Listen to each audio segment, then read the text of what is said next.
let's recap in a short way what we spoke about last time. We don't have to do the exercise in a real way, but just be conscious of the fact that you are sitting in a dark room, you are planted to the floor, you feel your presence in the room. You are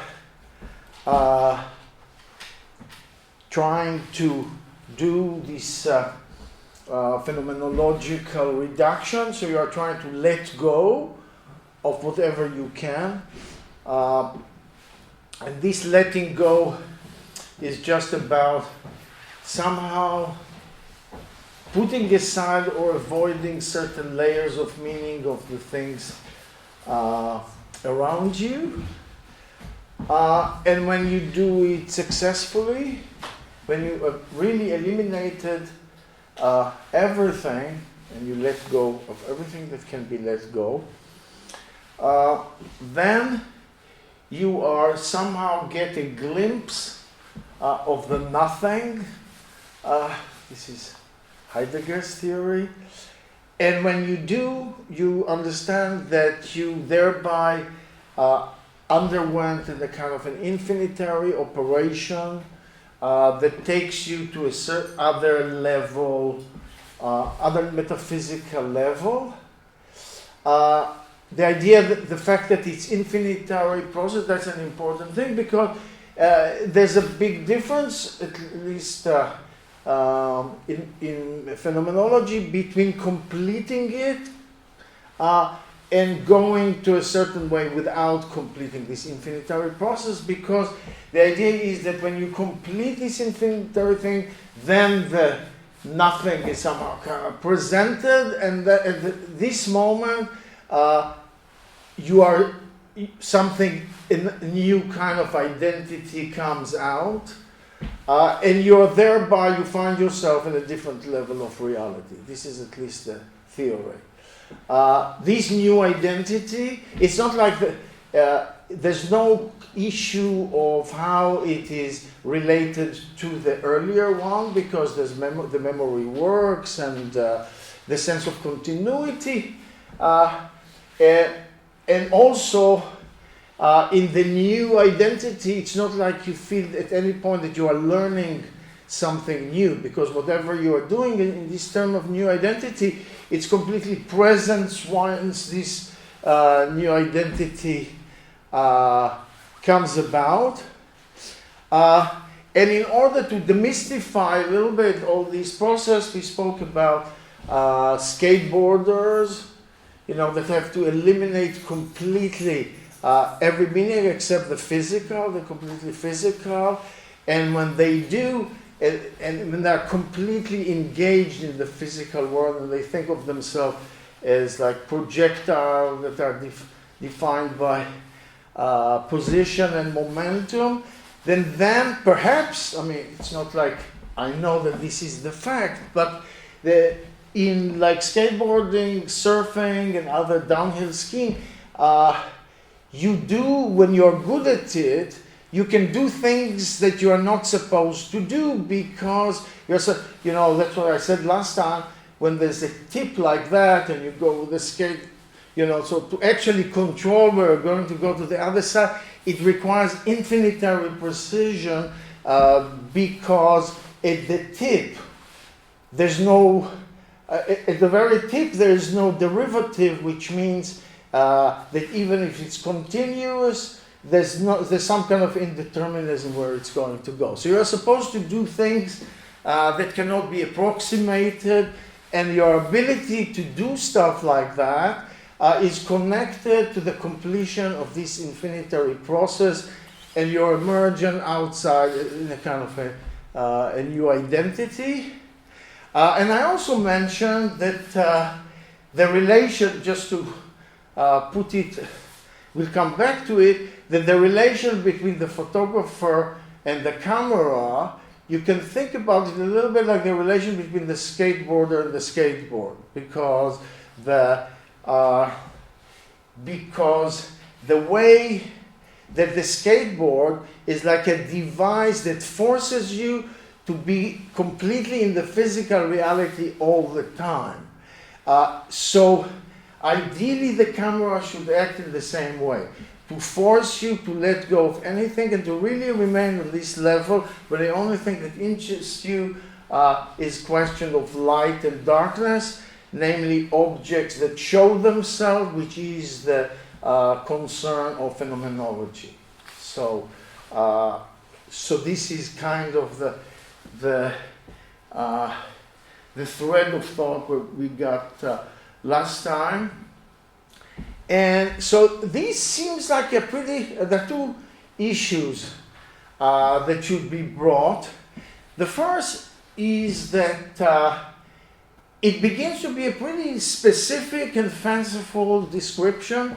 You know, the person who comes to the light to show themselves, then there's the person attracted to the light, and that these kind of two people begin to kind of be coupled in a certain way, and that allows the person who's like trying to stream something from the light.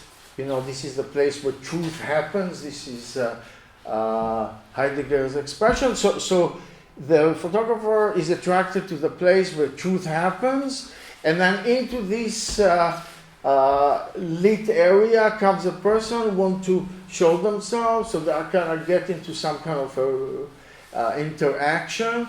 The interaction is, at the very least, that's what I told you last time, to think of, try to couple your breathing with somebody else.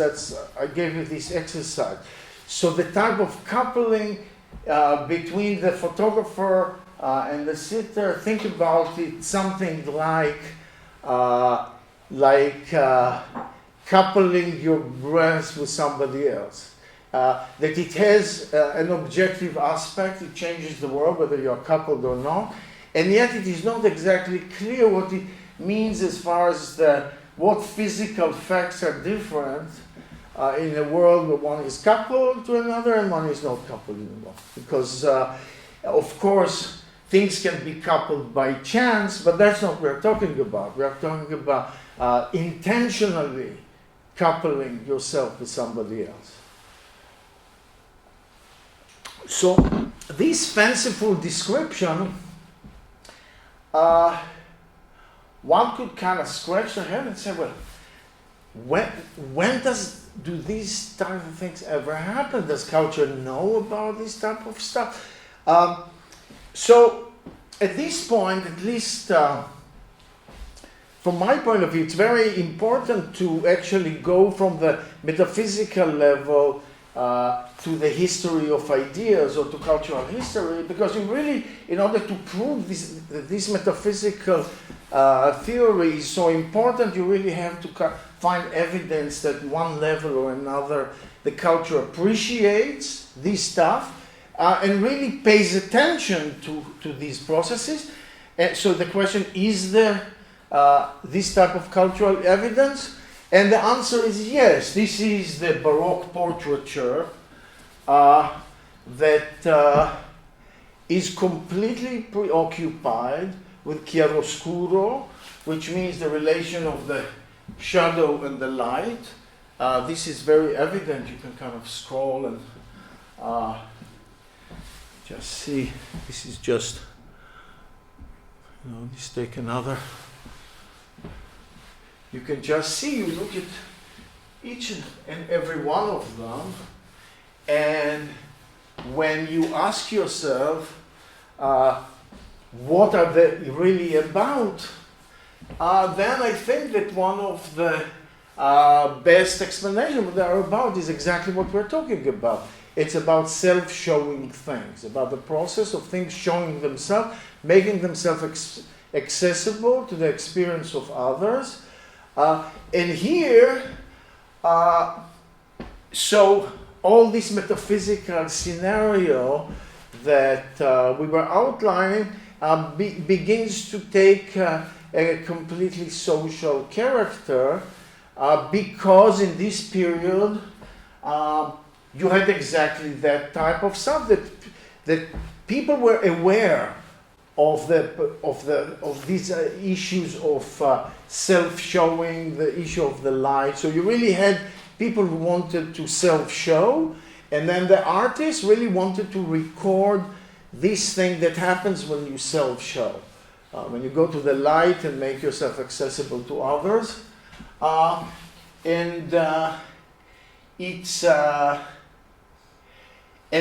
very fact that these kind of portraits, I mean, we're talking now about the early 1600s, so it's really squarely 400 years that this type of portraiture is something that we completely know and we completely understand.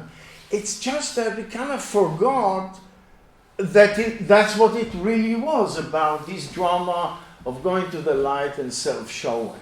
So this is a kind of, if I manage to convince you, and if you're not, maybe you should raise a question about it. But at least,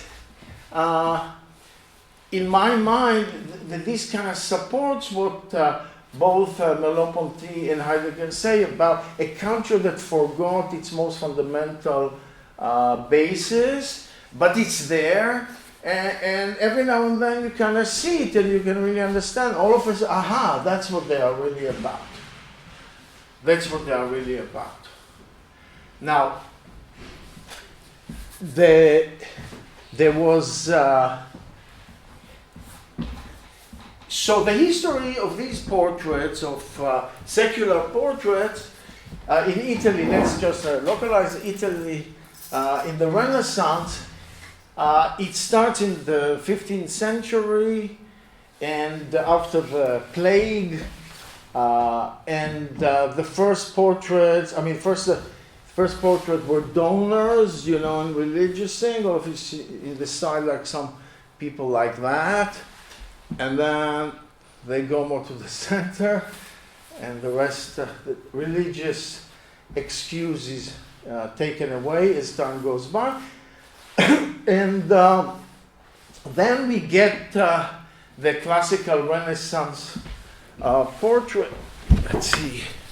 Okay, so Bronzino is in the 16th century, not in the 17th century. And this is a kind of a good example of how portraiture was before people, like everybody, had this awareness of the issue of going from the darkness to the light. So let me see, let's take... so as I was saying, like in a portrait like that,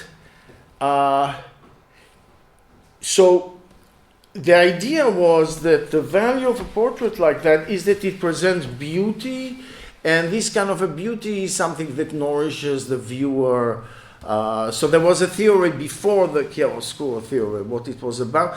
So portraits like vessels of individual beauty. So, but then they started realizing the impact, the great dramatic impact of even a little bit of chiaroscuro, how it actually changes the whole thing. And then they started introducing it more and more, but without the theory exactly, because, but they knew about it more or less as an effect.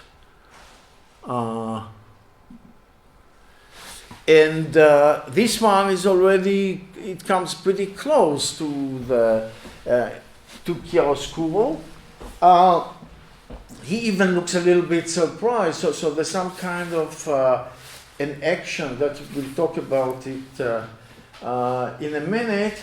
But then in the beginning of the very beginning of the 17th century, we get to a pretty different kind of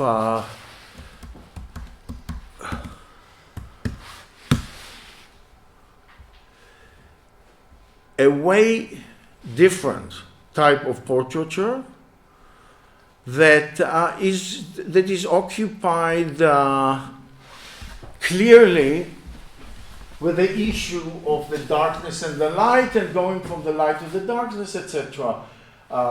So this is like one example. Then the second example would be Rembrandt, who was like his contemporary, and again, there's absolutely no doubt that these were actually, the topic was simply the transformation from the darkness to the light for the purpose of self-showing. And here's another one, like, this is how you kind of make a commissioned portrait that nevertheless revolves around this idea of the transformation from the darkness to the light, which basically means that it's not just that the artist knew about this idea, but also the sitters, that this stuff was very much part of the cultural concern at this point. And so let's also look quickly the third artist I want to talk about.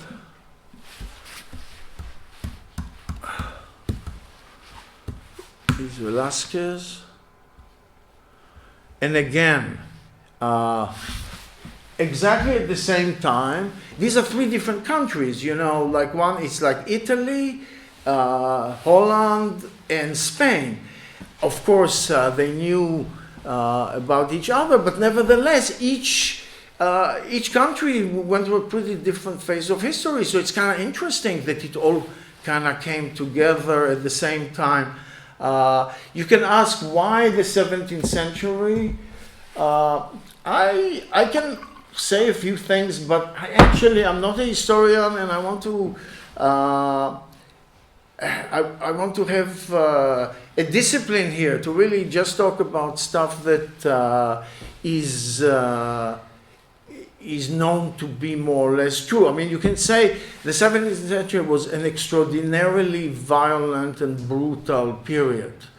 A lot of the kings were beheaded. It was the Counter-Reformation, which means that all of Europe was preoccupied with really questions about the true religions, the old religion, and so there was the Reformation, then there was a Counter-Reformation, and the Baroque, the way we know it, is kind of the child of the Counter-Reformation. So this is clear. It was also a period after about 100 years after the Spanish and the Portuguese started plundering the Americas, and the extraordinary barbaric violence that was involved, that everybody kind of knew about it, and it completely, I mean, just think about it kind of in terms of Vietnam, you know, that we're in the barbarian army, and then you come back, and then you already become a brutal person yourself, and it gets onto the social environment around you. Stuff like that was very, very clear in that period, that the coming soldiers were like constantly like an element that terrorized the population, etc. But all these things I'm just telling you, I think it's related, but I think that it is just one of these interesting facts. At a certain point, people became known, they understood this issue, and they also understood it in such a way that they understood the metaphysical significance of that. It's not just, it was not done lightly, but you can just see exactly the way this idea of the chiaroscuro was articulated. These people understood exactly what we're talking about. That when you get to this level of description, then you get to a very profound metaphysical level, and there's a drama there, and this drama is really worth recording, and yes, all the stuff that we're talking about.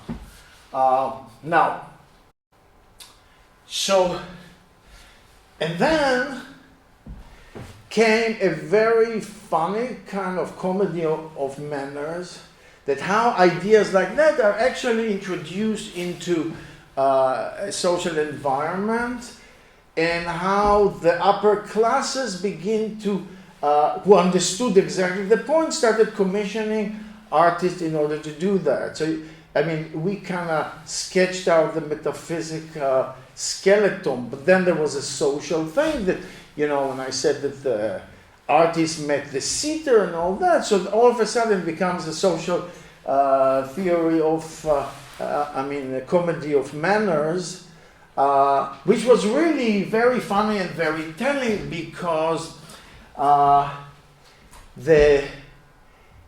these interactions between the artists and the seekers were often codified by, they were contracts, and these contracts were often written contracts. So we can actually really understand what the interaction was like.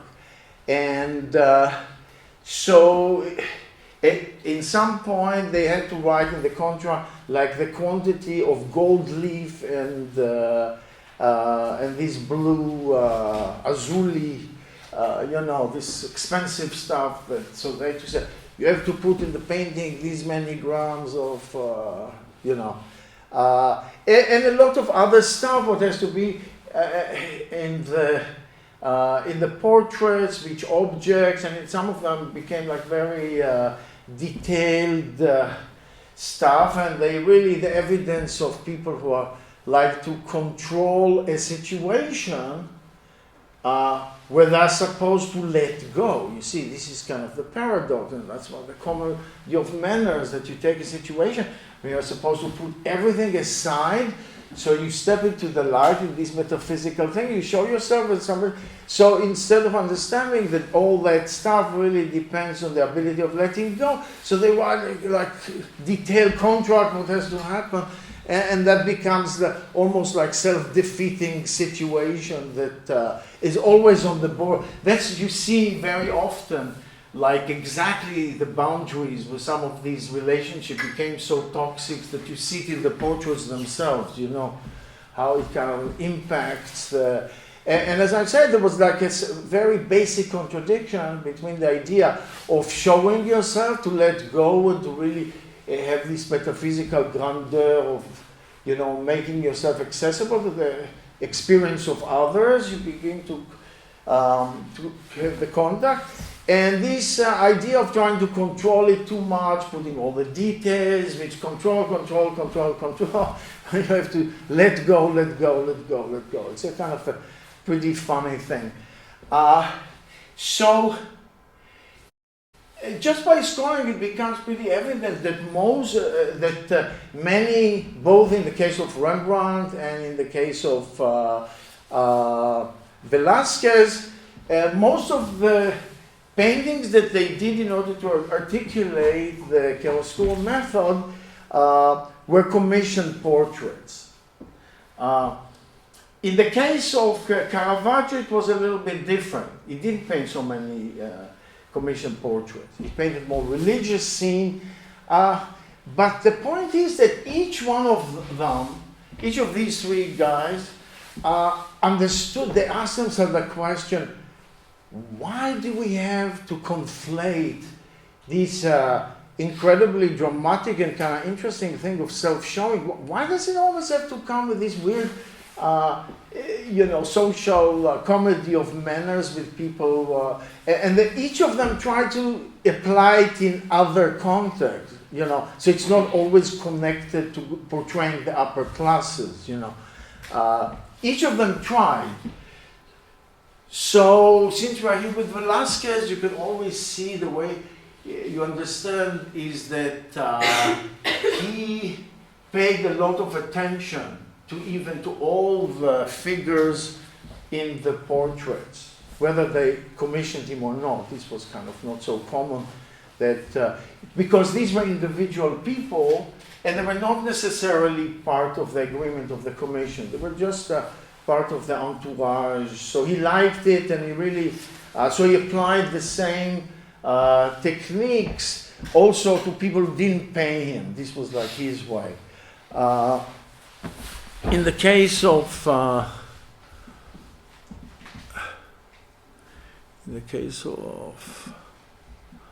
Rembrandt,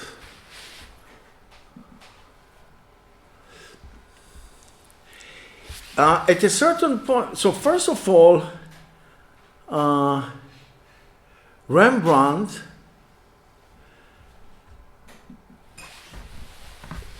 made a huge amount of self-portrait. And self-portrait are kind of a very interesting subgenre to think about, because you are both the sitter and the artist.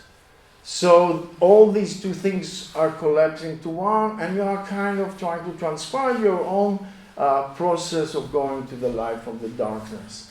But it doesn't have, of course, all the social baggage of the commissions and the relation to the upper class and all that. So that was one of his, he was always interested in this issue.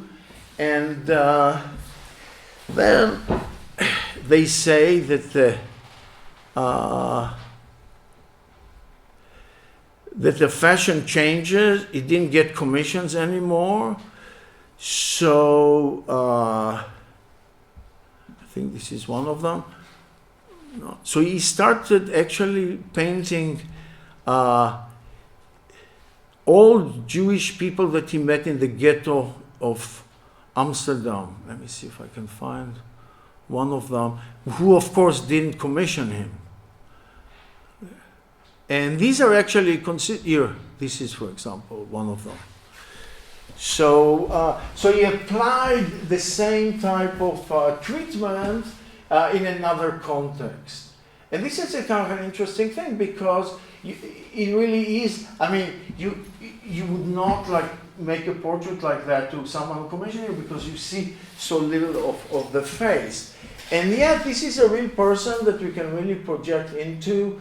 So it's kind of possible to expand the realm of portrait which are preoccupied with the passage from lightness, from dark to lightness, to other areas, but somehow, for some strange historical reason, a lot of them are done within this social framework of a commission and an artist, contract. You have to do this, I cannot do that, like all this type of stuff, like who controls it. And the contract, of course, made it clear that the image really had multiple ownership, because it was owned both by the sitter and by the artist in a different way. Which is kind of interesting, because it's really something, one of the examples where the issue of ownership, who owns, who's responsible for an image, it really is a little bit ambiguous, but in an interesting way. It's, yes. Now, so we spoke about chiaroscuro just in terms of contrast, but there was another concept that indicates an even greater awareness of the type of stuff that we're talking about, and this is tenebrismo. Tenebrismo means that it's not just that the piece introduces the scene within a highly polarized way, that the contrast is very high, but tenebrismo means that the figures are sculpted from the darkness out. And when you say that they are sculpted from the darkness out, there's an even greater indication of a process of self-showing, that you can even more or less see the whole motion of going into the to the light area for self-showing. So what I'm trying to say is that all these I think, I don't know if you are convinced or not, but when I started, so I read this description like with Heidegger about all that, and they're kind of interesting. He says, for example, how we spoke about it last time. He talks about that the kind of anxiety that allows you to let go of everything. So he says that it is somehow connected to being daring, to like this, the daring temperament. So at any rate, the idea that so I wish to convince you, in short, that in this period, in 3 different countries in Europe, both artists and sitters became aware of exactly the metaphysical significance of this process of going from the darkness to the light. They used chiaroscuro in order to kind of dramatize this thing, and even tenebrismo, which is really to show that the whole arc of motion going from the darkness. Let me see if I find a good, when it gets like really dark, or even in this one, you can see this effect of being sculpted out of the darkness. Let me see if I find even better example. Like this guy. How it really looks like almost like how the photographic paper begins to, like in the developer, that you kind of begin to see the, kind of starts coming kind of slowly into view. So it gives like, you have really a sense of a dynamic, that it really happens, that it really goes into the light. This is one example. And of course, the Rembrandt is full of his stuff, also the religious stuff, is full of the use of these things inside, like this idea of the ray of light that uncovers something, and he kind of, it's clear that he uses as a very important device the basic attraction that we have towards those light areas. They become a way of luring the viewers to a certain point in the picture.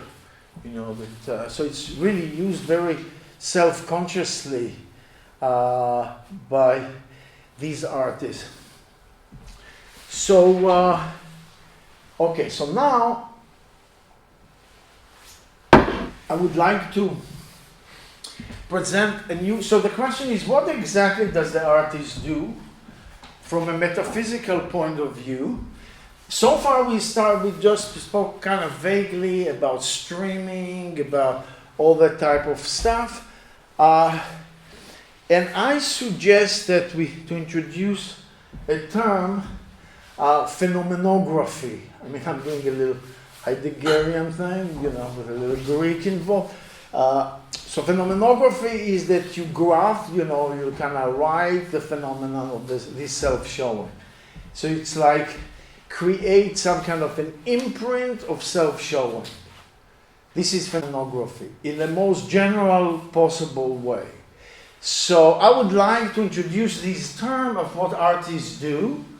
And this is something that, of course, it does not apply across the board in phenomenology, but I think that one of the general way to understand phenomenology is to focus on those cases where this streaming involves phenomenography, where somebody intentionally tries to somehow capture a self-showing to kind of by using some kind of a traces or outline. It can be through many different ways.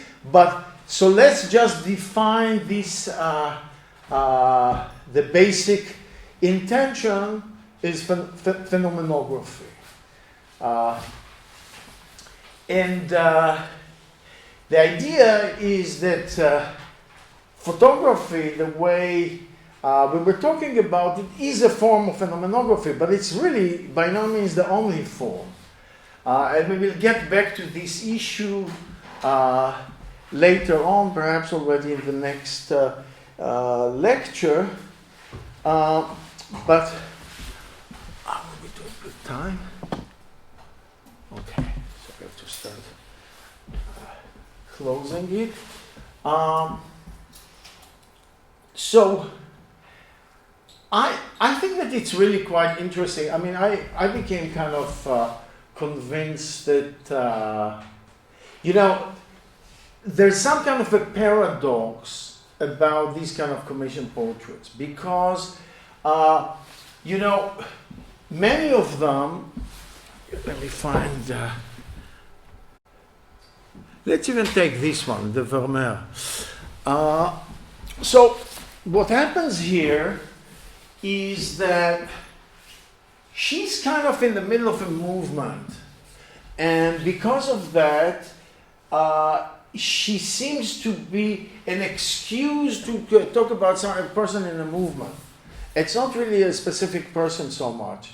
I mean, it's like a gray zone, but I'm saying that it is very often that when you, and this was of course non-commissioned portraits, because when you commission, you really don't want stuff like that. I mean, it's a beautiful depiction, that's why it is so special, but it somehow does not focus enough on her self-showing.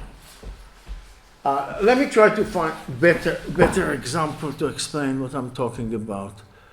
Okay, so let's go. That's another very important story. So let's start with this guy. Now, the point is that we know immediately this is not a commissioned portrait, but it is also, because it is not a commissioned portrait, what we mean by that is this does not concern itself with the drama that this person was self-showing. It's a different kind of stuff. It doesn't have like the intensity of this metaphysical drama.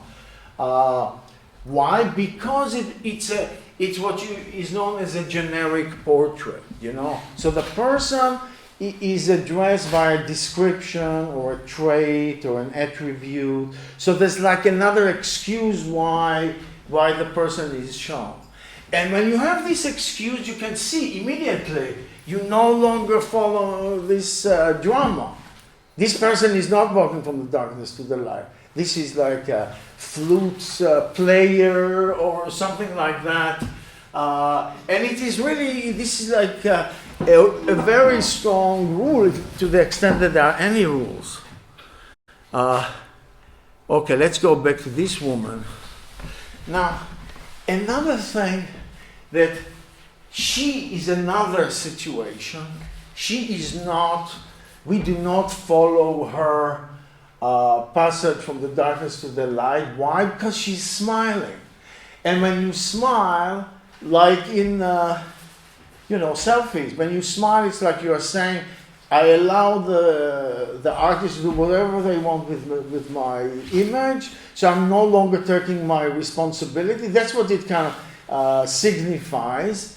And once you have like this indication, then you are no longer following the metaphysical drama of that person. But just compare this one and that one or that, it's a very different kind of relation to the person in the painting.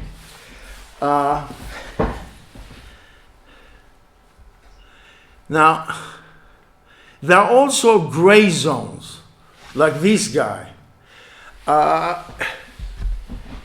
With a head like that, he almost becomes a type, so it's like almost like a fashion photograph or something like that, because it's about like the way he wears the hat, And once you get that, so it's like another reason to see the image, and you're no longer following the drama. It's a kind of an interesting, it's a pretty strong rule. So It's a little bit difficult to explain exactly when the boundaries are, but the results are pretty clear. I think that you can all, if you disagree, tell me please, but I think that it's a pretty obvious thing to say. Here, this is like the classic generic portrait, like this woman. The Merry Drinker, it's called. So a painting like that, it tries to, it is kind of a sociological document maybe, like it shows what people of a certain type are like. So you're interested in them for a sociological reason, but you will never follow this metaphysical drama. Now, but you have other reasons to be interested because it's some kind of a social category, so you learn something. In the case of commission portraits,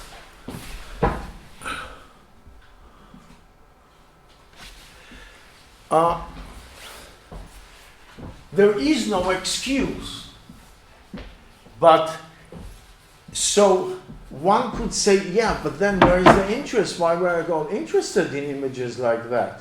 And I think that the answer that we are offering now about this drama of going from the darkness to the light, this is kind of the explanation. This explains why they're interesting.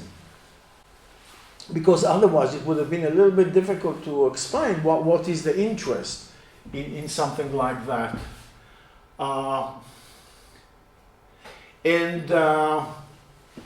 This is another kind of an interesting side story that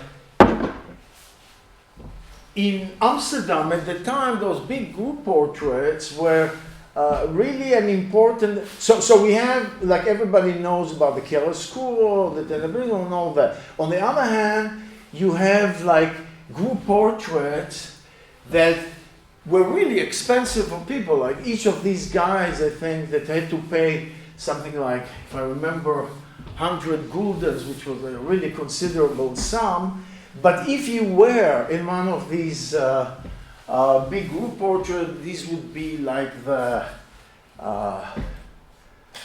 some kind of a guild or something, you know. And then there was a town hall, and all the guilds had those big group portraits there.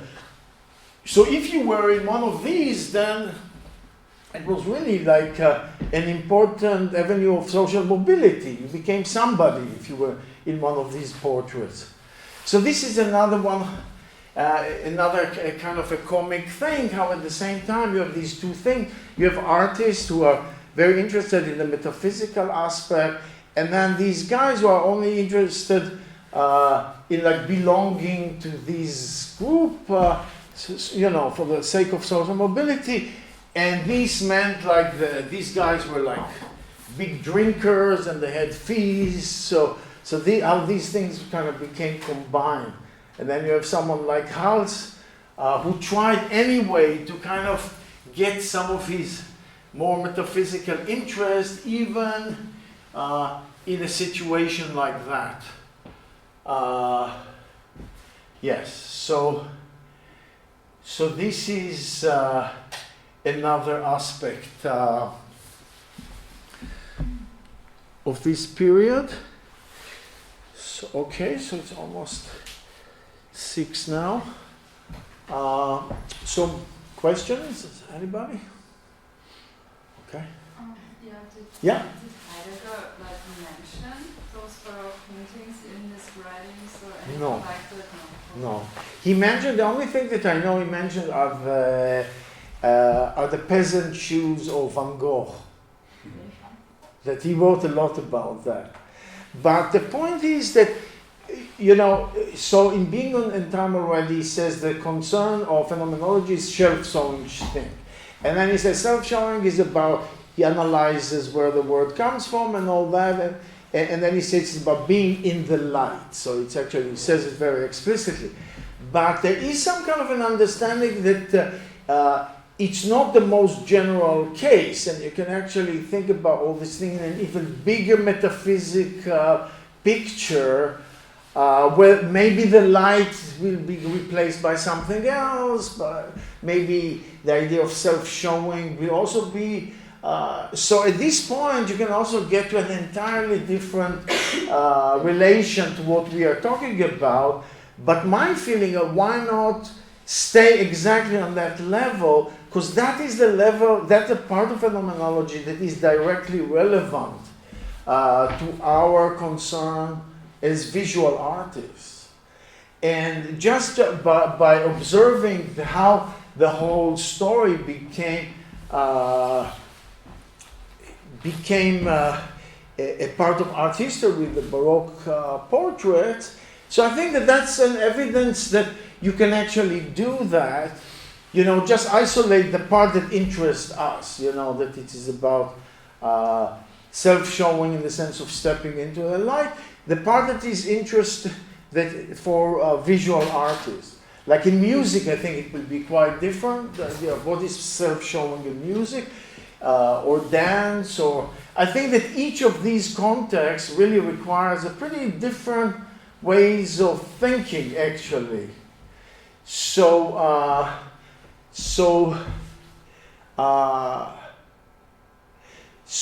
Heidegger actually, when he wrote about the work of art, he got terribly entangled there, because he was talking about this Van Gogh painting, and he was talking about the shoes as objects that some woman, they were like almost an extension of her body. You can see these old shoes that she must have worn and all that, and now through these shoes we get a streaming of her on some level. So the truth that comes out is actually something that starts with the shoes themselves, and the fact that how they are kind of on the floor, on the earth. There's this category of the earth, like which is all very interesting and very relevant. But it is. But I think that for our purposes, we should restrict ourselves to the point where visual artists, where self-showing happens in the light, and visual artists can actually contract with the sitters to do something like phenomenography. So this is, I suggest, should be like the core of this series of lectures. And I think that, as I was saying, phenomenology really seems to me to have a potential of helping art history, because I think it really explains something that doesn't really have an explanation otherwise. You know what I'm saying? That it's very difficult to understand what these portraits, with the whole this style of portrait that lasts now for 400 years, and we understand it and we continue doing it. Me especially, So I think that phenomenology can help art history, but also that art history can help phenomenology in the sense that it provides a concrete embodiment of these metaphysical processes within a social domain that actually show how people actually carried out these processes that we spoke about abstractly or metaphysically. That's okay. Thank you. See you next week.